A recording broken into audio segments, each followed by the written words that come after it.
Welcome to Bloomington Today. I'm Emily Taplin. Thanks for joining us. It's time now for the buzz for the week of May 20th through the 26th.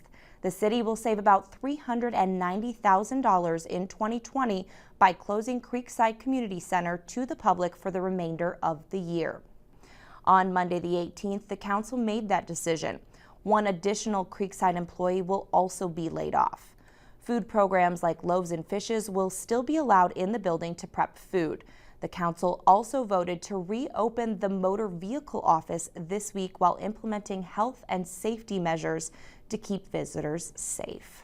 Community survey results helped guide the council's decision. More than 3,000 people responded to the survey asking for input about Creekside and the motor vehicle office.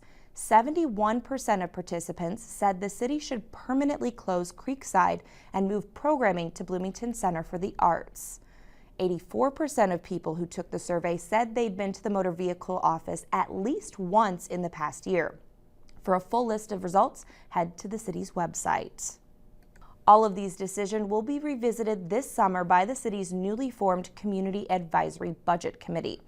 The City Council appointed 7 members and a co-chair. They are members from around the community who have served as local leaders. A second co-chair will be named at the June 1st meeting. For a full list of those appointed, head to the city's website. The committee will work through the year to help the council assess budget options, connect with the community, and help shape policy recommendations. A bridge beam repair may impact your travels around the city.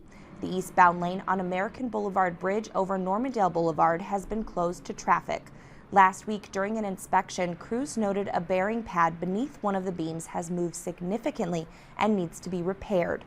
The city crews are working closely with MnDOT to make the repair, which is expected to be done by mid-June. Now, more than ever, people are turning to the city's community gardens as a place of refuge.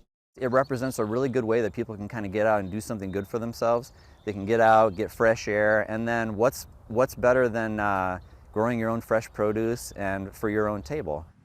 There are 3 gardens across the city and about 150 plots. Morrison says the city has maxed out the rental of plots before, but this year it happened a little bit earlier and the waiting list is a little bit longer. One neat thing about the community gardens is they're kind of inherently allow for social distancing just because you have your separate plot. You're certainly, for the most part, 6 feet or more away from your neighbor. A few of the things we would recommend are maintaining distance if you're working next to somebody that happens to be working in their plot at the same time right next to yours. And also bring hand sanitizer, we recommend, because the water supplies do require turning on a spigot, for example. The popularity of the gardens has the city looking at expanding to 1 or 2 more gardens in the future. The Public Works team is challenging you to a selfie scavenger hunt.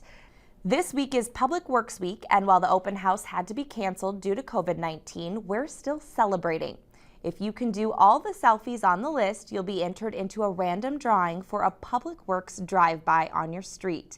You can submit your selfies at blm.mn/pw-selfie. I played along and took a selfie walking my favorite Bloomington trail. I still have quite a few others to check off the list. We can't wait to see yours. That is the buzz on Bloomington Today for the week of May 20th through the 26th.